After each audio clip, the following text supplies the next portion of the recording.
Hi, my name is Jalon Simpson, and this is my presentation over internet safeties in schools and how parents and teachers should be aware of certain issues. The first issue that is coming about is just too much freedom.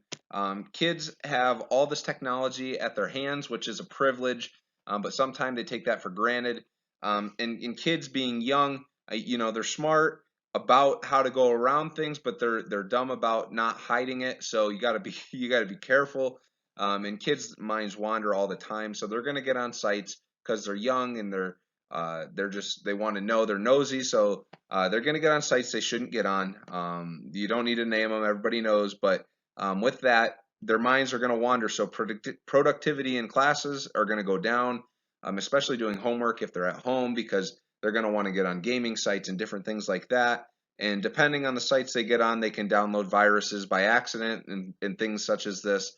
So some quick solutions for that is just parental control and some privacy settings. So for parental control, make sure you just go in and limit the access that they have to certain sites they can get on, certain things they can do. Schools do this, but when they get home, that's a whole different story. And then privacy settings, again, make sure the kids aren't limiting the privacy settings in search history so that you can see what they're doing. Another issue I'm going to talk about, and it's probably a way more serious issue, is just predators. And this doesn't have to be just pedophiles, things like that, but catfishing can come about in a numerous of different ways. So just making sure that students aren't giving out privacy information to hackers, to pedophiles, to other students, things like that. That's definitely crucial, especially with how all of these websites now want you to sign up and put all your information in and things like that. And students, depending on their age and in their maturity level, they don't know much better. So making sure that you're on top of some of these solutions that is being presented will be crucial in creating a safe internet space for your child to learn and to just explore. And then bullying is the biggest one of all. There's a lot of statistics with bullying of students with depression and things much worse. So just making sure that this is a privilege, again, having online access and different mobile devices, but making sure that there's no bullying within social medias and things like that, online chats, text messages. That is a big thing. So some solutions, again, that playing off issue number one, making sure there's internet restrictions. They can't get on certain sites. Certain social media restrictions are also a solution, and then constantly checking up on the history of what they're browsing. That will be a big telltale of to see of what your students are doing and your child is doing. Here are a few quick facts just about if the first issue, freedom, and how parents and teens 13 to 17 monitor their online use. So basically 61%, according to the study, have checked the websites that teams have visited. 60% check the child's social media profile. 48 check their child's smartphone.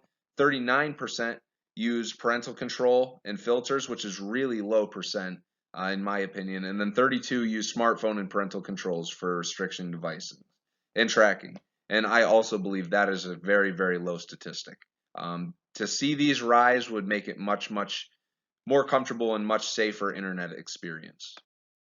Here's a little bit more data related to the second issue.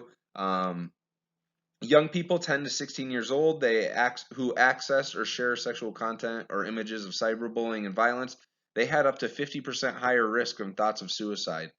So as parents and as educators, you need to be aware of this because that is a really high statistic.